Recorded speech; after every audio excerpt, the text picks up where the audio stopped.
Hello children, how are you. आज हम लोग बुक फर्स्ट फ्लाइट का चैप्टर नंबर 2 नील्सन मंडेला इसको लेकर आए हैं और इस चैप्टर के बारे में मैं आप लोगों को डिटेल जो समरी है और लगभग पूरा चैप्टर कवर करूंगा, जिसमें आपके सारे क्वेश्चंस MCQ बेस्ड क्वेश्चंस या वेरी शॉर्ट में या वन वर्ड क्वेश्चंस जो बनते हैं वो आप आसानी से अटेम्प्ट कर पाएंगे बच्चों। Chapter Nelson Mandela long walk to freedom. यहाँ पर नील्सन मंडेला ने एक बुक लिखी थी जिसका नाम था लॉन्ग वॉक टू फ्रीडम। उस बुक से इस चैप्टर के कुछ एक्सट्रैक्ट्स जो हैं वो लिए गए हैं। तो साउथ अफ्रीका में एक समय ऐसा था बच्चों कि वाइट लोगों का ही राज था, और ये बात बहुत लंबे समय पहले की है, करीब करीब 300 ईयर्स बिफोर की है। वहाँ पर ये माइनॉरिटी में थे, लेकिन क्या था, ये वहाँ पावर में थे। ओके, ये बड़ी अजीब बात थी। देश जो है वो ब्लैक लोगों का था, लेकिन वाइट लोगों की क्या थी, वहाँ पर सुप्रीमेसी थी, जिस तरीके से भारत में भी कॉलोनी थी वाइट लोगों की। ओके, तो नील्सन मंडेला ने बहुत लंबे समय तक क्या किया था, इसके लिए संघर्ष किया। ओके, और संघर्ष करने के बाद, अपने एक लंबे प्रयासों के बाद, फाइनली वाइट लोगों से उन्होंने ब्लैक लोगों को जो आज़ादी थी वो दिलाई, जो फ्रीडम थी वो लाई। लेकिन इस फ्रीडम में बहुत सारे जो काम थे वो किए। इस चैप्टर में हम इसी के बारे में जानेंगे, इन सब चीज़ों के बारे में। सबसे पहले बात करते हैं कि किस प्रकार का डिस्क्रिमिनेशन फैला हुआ था वहाँ पर। अपार्थाइड सिस्टम, ओके, ये एक ऐसा सिस्टम था जो ब्लैक और वाइट लोगों में बहुत अधिक डिस्क्रिमिनेट किया करता था। ओके, ये अपार्थाइड सिस्टम को ख़त्म किया उन्होंने। तो मंडेला जी की यदि हम जन्म की बात करें तो इनका जन्म जो था वो 18 जुलाई 1918 में हुआ था। ओके, इन्होंने अपने जीवन के करीब 30 ईयर्स, मोर देन 30 ईयर्स जो थे वो साउथ अफ्रीका की अलग अलग जो जेल थी, जो प्रिजन्स थी, वो उन्होंने वहाँ पर क्या किए, बिताए मतलब उनको जेल में डाल दिया गया। ठीक है, ओके, ये पॉलिटिकल एक्टिविटी में इन्वॉल्व थे, वो एक्टिविटीज़ जिससे कि ब्लैक लोगों को आज़ादी मिल सके। ओके, जो लॉन्ग वॉक टू फ्रीडम है, इनकी एक बुक है, ऑटोबायोग्राफी है। ओके, जिसमें से ये लिया गया चैप्टर वो मैंने आपको पहले बता ही दिया है। ये करीब करीब 300 ईयर्स के बाद साउथ अफ्रीका में मिस्टर मंडेला जो थे वो क्या थे, पहले ब्लैक प्रेसिडेंट जो थे वो बनने जा रहे थे। दिन जो था 10th में का था, it was very clear day. Okay, बहुत ही साफ़ सुथरा दिन था, और ईयर जो था वो 1994। अक्सर पूछा जाता है किस ईयर में ये जो थे वो प्रेसिडेंट बने। इन्होंने क्या किया था, एक पार्टी ज्वाइन की थी, उस पार्टी का नाम था ANC, अफ्रीकन नेशनल कांग्रेस। इसमें से क्या था, इन्होंने 400 सीटों पर क्या किया था, इन्होंने जो थी फाइट की, और 400 सीटों में से मेजॉरिटी सीट जो थी वो इनके पास आई। ओके, आई थिंक 252 सीट जो थी वो जीत के आए, और वहाँ पर ये प्रेसिडेंट बने। तो प्रेसिडेंट का बनना बच्चों, ये क्या था, एक बहुत बड़ी, ये सबसे बड़ी पोस्ट होती है, तो ये एक बहुत बड़ा क्या था, सेरेमनी थी। तो इस सेरेमनी को किस तरीके से क्या किया था, मनाया गया था, और कहाँ मनाया गया था, अब वो बात करते हैं। ये जो सेरेमनी थी वो क्या हुआ था, प्रेटोरिया। ओके, प्रेटोरिया जो शहर है उसकी यूनियन बिल्डिंग में क्या की गई थी, सेलिब्रेट की गई थी। और इस सेरेमनी में मोर देन 140 कंट्रीज़ के जो रिप्रेजेंटेटिव्स थे वो वहाँ पहुँचे थे। हम ये कह सकते हैं कि वो सभी जो ओथ टेकिंग सेरेमनी थी प्रेसिडेंट की साउथ अफ्रीका के, ठीक है, वो उनका एक तरीके से विटनेस बनने के लिए पहुंचे थे। तो सबसे पहले क्या हुआ, वहाँ पर जो ओथ टेकिंग सेरेमनी थी उसमें 2 वाइस प्रेसिडेंट चुने गए थे। सेकंड वाइस प्रेसिडेंट थे मिस्टर डी क्लर्क। ओके, इसमें से क्वेश्चन पूछा जाता है who became the second vice president of South Africa. जो फर्स्ट जो वाइस प्रेसिडेंट थे वो थे थेवो मकेबी। He was the first president of South Africa. उसके बाद में जो थे वो मंडेला है।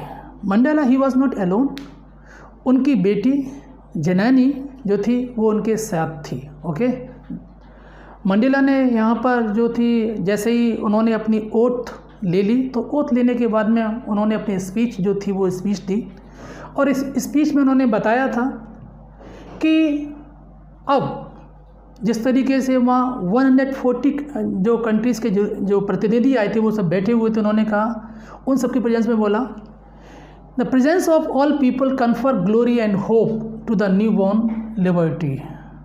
अब क्या था, सभी की उपस्थिति में यहाँ पर क्या है, एक न्यू बॉर्न लिबर्टी के लिए उन्हें क्या थी, एक आशा थी।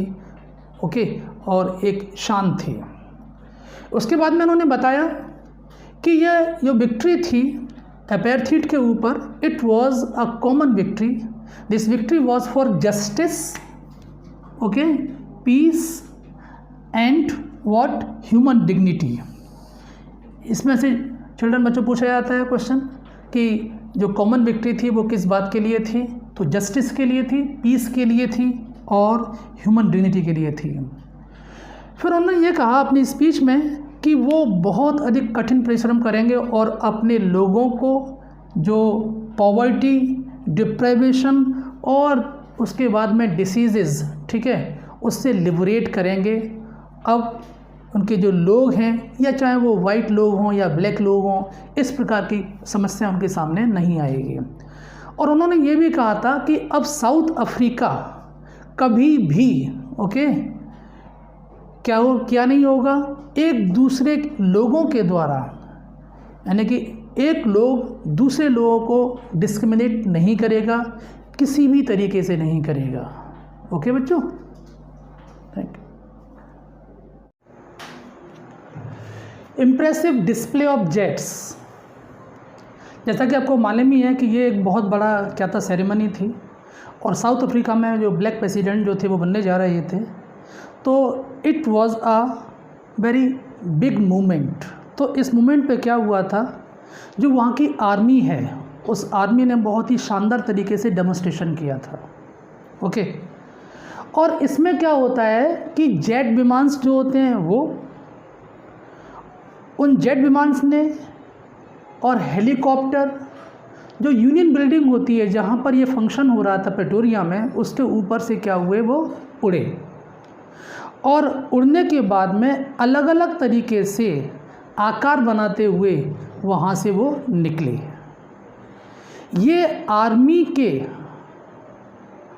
का वहाँ की नई सरकार के प्रति क्या थी, वफादारी थी, क्योंकि ये सरकार एक डेमोक्रेटिकली चुनी गई थी। ओके, तो इस तरीके से ये शानदार डेमोन्स्ट्रेशंस वहाँ चल रहे थे। जैसे कि हमारे यहाँ भी होता है, जब कोई बड़ा फंक्शन होता है, स्पेशली जब नेशनल फेस्टिवल मनाए जाते हैं 26 जनवरी, 15 अगस्त को, ठीक है, तो कितने सारे डेमोन्स्ट्रेशंस किए जाते हैं, आर्मी की ताकत जो है वो दिखाई जाती है, ठीक है, और बताया जाता है कि हमारी आर्मी जो है वो हमारे डेमोक्रेटिक जो कॉन्स्टिट्यूशन तरीके से सरकार बनी गई है उसके प्रति कैसी है, बहुत ही वफादार है। इसके बाद में क्या हुआ चिल्ड्रन, 2 जो वहाँ पर नेशनल एंथेम है वो गाए गए। एक वाइट लोगों के लिए था, दैट इज़ द निकोसी सिक्लेल, ओके, और एक ब्लैक लोगों के लिए था, ये क्या था हमारा, डाइस्टेन। ये 2 जो नेशनल एंथम गाए थे ये इसलिए ताकि जो ब्लैक एंड वाइट जो हैं वो ये माने कि just they are living in the same country, वो अपने ही देश में रह रहे हैं, इस तरीके से कोई डिफरेंस ना हो। अब सेंस ऑफ हिस्ट्री में हम बच्चों ये जानेंगे कि किस तरीके से वहाँ पर अपेर्थीड सिस्टम जो था स्टार्ट हुआ था, कब से स्टार्ट हुआ था। तो एंग्लो बोर वॉर हुआ, इस वॉर के कुछ ईयर्स बाद ही साउथ अफ्रीका में जो वाइट सुप्रीमेसी थी उसने अपने पैर जमा लिए। ओके, और वो क्या करने लगे, वो बहुत अधिक क्या करने लगे, डिस्क्रिमिनेट करने लगे in every field of life, specially मतलब ब्लैक लोगों से। यहाँ पर क्या था, ये एक ऐसा समाज था जो कैसा था, बहुत ज़्यादा क्रूर था, जिसमें एक व्यक्ति ही दूसरे व्यक्ति के अधिकारों को छीन रहा था और उन पर जुर्म कर रहा था। यानी कि वाइट लोग ब्लैक लोगों पर ये काम कर रहे थे। और साथ साथ यहाँ पर इसके बाद में धीमे धीमे एक ऐसा, इसकी जगह एक ऐसा समाज धीमे धीमे आया जिसने क्या किया था, ये रेशियल डिस्क्रिमिनेशन था उसको रिप्लेस कर दिया था। ओके, और अब ये समाज जो था वो ऐसा था जहाँ पर ब्लैक और वाइट लोग जो हैं वो दोनों क्या हैं, एक जैसे ही अधिकार रखते थे। ठीक है, और अब कोई किसी भी बेस पर, किसी भी आधार पर कोई भी डिस्क्रिमिनेशन नहीं था। आगे दिया हुआ है पॉलिसी ऑफ अपार्थाइड।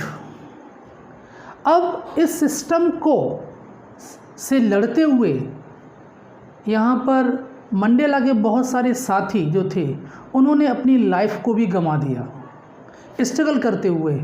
उसमें टेम्बोस, सिसलस, चीफ लुतिली, यूसुफ डोडो, इसके अलावा कुछ और भी लोग थे जिन्होंने क्या किया था, ठीक है, अपनी लाइफ को सेक्रीफाइस कर दिया था एक तरीके से। ओके, यहाँ पर ये जो लोग थे वो क्या थे, एक्स्ट्रा ऑर्डिनरी क्या थे, करेज वाले थे, विजडम वाले थे और बहुत अधिक जेनसिटी वाले लोग थे। ठीक है, इनका हृदय जो था वो बहुत विशाल था, इन्होंने लगातार संघर्ष किया। ओके, तो यहाँ पर मिस्टर मंडेला बोलते भी हैं, यहाँ पर उन्होंने कहा भी है कि साउथ अफ्रीका में सबसे महत्वपूर्ण देखा जाए तो वहाँ के मिनरल्स और वहाँ के डायमंड्स जो हैं वो कैसे हैं, महत्वपूर्ण हैं। लेकिन साउथ अफ्रीका के जो लोग हैं वो इन डायमंड से और इन मिनरल से भी ज़्यादा क्या हैं, इम्पोर्टेंट हैं और महत्वपूर्ण हैं। ओके, स्ट्रगल ऑफ कॉमरेड्स में हम ये जानेंगे किस तरीके से, in what way mister Mandela had learn the meaning of courage from his comrades.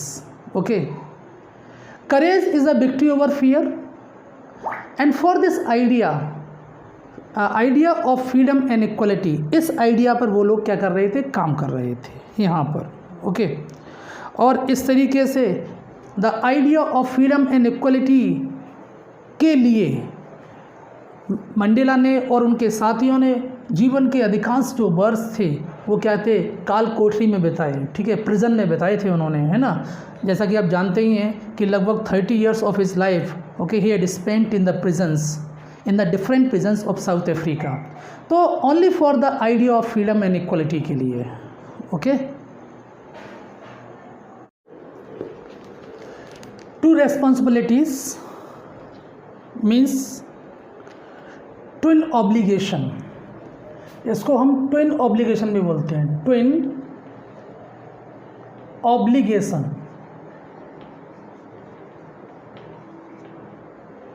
यानी कि हर व्यक्ति की दो जिम्मेदारियां होती हैं, towards his family and children, उसकी फैमिली में उसके बच्चे, उसकी पत्नी, उसके माता पिता, towards his people and country, ठीक है, और अपने देश के प्रति। तो इस तरीके से मिस्टर मंडेला ने ये बताया था कि उनको इन दोनों जो यहाँ पर टू रिस्पॉन्सिबिलिटीज़ थी वो उसको नहीं निभा पा रहे थे। ओके, साउथ अफ्रीका में उन जैसे ब्लैक पीपल की बात करें तो, ठीक है, उन जैसे ब्लैक पीपल के लिए इन दोनों जिम्मेदारियों को निभाना कैसा हो गया था, बहुत अधिक मुश्किल हो गया था। यदि कोई व्यक्ति इसका प्रयास भी करता है यहाँ पर तो क्या था, उसे he was given punishment. Okay, और साथ साथ he was kept away from his family, उसके परिवार से उसको दूर कर दिया जाता था, आइसोलेटेड उसे कर दिया जाता था यहाँ पर। और इस तरीके से ही was forced to live like a rebellion and secrecy, उसको एक तरीके से एक विद्रोही तरीके से, और यहाँ पर एक हम बोल सकते हैं सीक्रेट, एक गुप्त जो जीवन था उसे मजबूर किया जाता था जीने के लिए। ओके, तो in this way Mandela was not able to fulfil these both responsibilities और ट्वाइन ऑब्लिगेशन, ये नहीं कर पा रहे थे। ओके, अब बात यहाँ पर यह आती है कि मंडेला ने जो ANC पार्टी थी, अफ्रीकन नेशनल कांग्रेस, वो ज्वाइन क्यों की थी, क्या इसका कारण था। ओके, जैसे उन्होंने अपने बचपन में जो उनका आज़ादी का मीन्स था वो कैसा था, वो कुछ अलग था।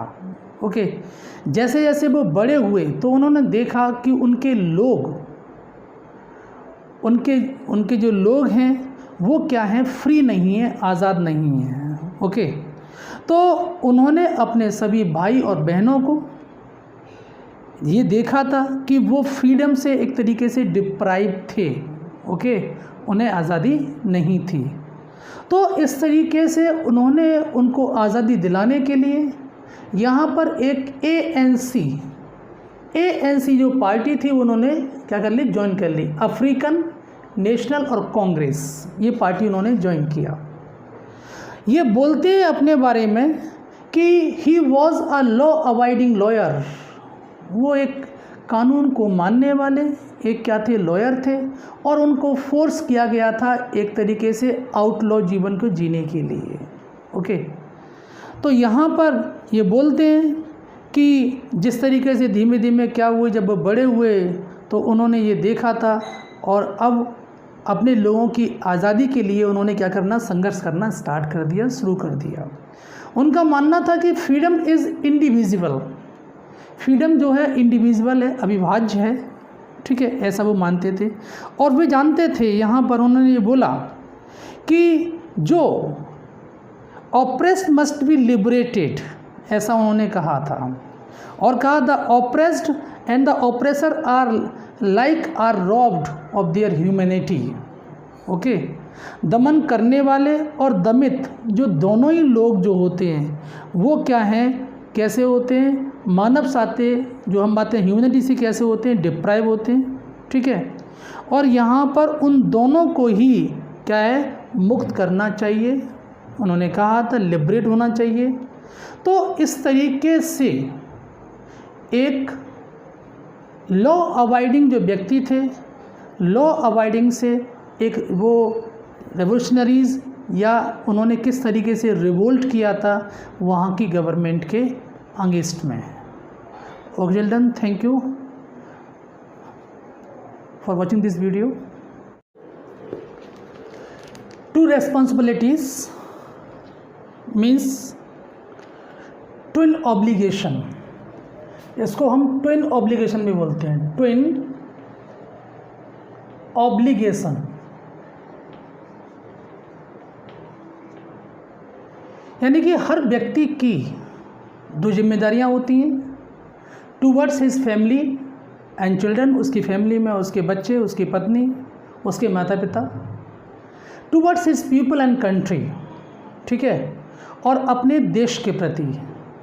तो इस तरीके से मिस्टर मंडेला ने ये बताया था कि उनको इन दोनों जो यहाँ पर टू रिस्पॉन्सिबिलिटीज़ थी वो उसको नहीं निभा पा रहे थे। ओके, साउथ अफ्रीका में उन जैसे ब्लैक पीपल की बात करें तो, ठीक है, उन जैसे ब्लैक पीपल के लिए इन दोनों जिम्मेदारियों को निभाना कैसा हो गया था, बहुत अधिक मुश्किल हो गया था। यदि कोई व्यक्ति इसका प्रयास भी करता है यहाँ पर, तो क्या था, उसे he was given punishment. Okay, और साथ साथ he was kept away from his family, उसके परिवार से उसको दूर कर दिया जाता था, आइसोलेटेड उसे कर दिया जाता था यहाँ पर। और इस तरीके से ही was forced to live like a rebellion and secrecy, उसको एक तरीके से एक विद्रोही तरीके से, और यहाँ पर हम बोल सकते हैं सीक्रेट, एक गुप्त जो जीवन था उसे मजबूर किया जाता था जीने के लिए। ओके, तो in this way Mandela was not able to fulfil these both responsibilities और ट्वाइन ऑब्लिगेशन, ये नहीं कर पा रहे थे। ओके, अब बात यहाँ पर यह आती है कि मंडेला ने जो ANC पार्टी थी, अफ्रीकन नेशनल कांग्रेस, वो ज्वाइन क्यों की थी, क्या इसका कारण था। ओके, जैसे उन्होंने अपने बचपन में जो उनका आज़ादी का मीन्स था वो कैसा था, वो कुछ अलग था।